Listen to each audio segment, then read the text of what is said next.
In this video, I'm going to show you exactly how to fix the Shopee voucher error M02. So if you're currently experiencing that as well and you want to be able to fix this, well then this video is going to be perfect for you. So actually what I did firstly was that I firstly exited my Shopee app and instead I went into the settings on my phone.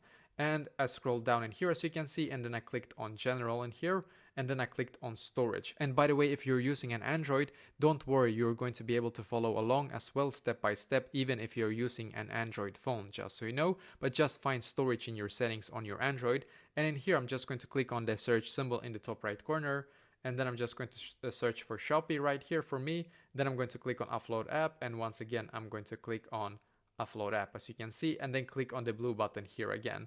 Now what you're going to do, you're just going to wait for your Shopee app to completely update to the newest version, then go back and try again, and hopefully now this is fixed for you as well.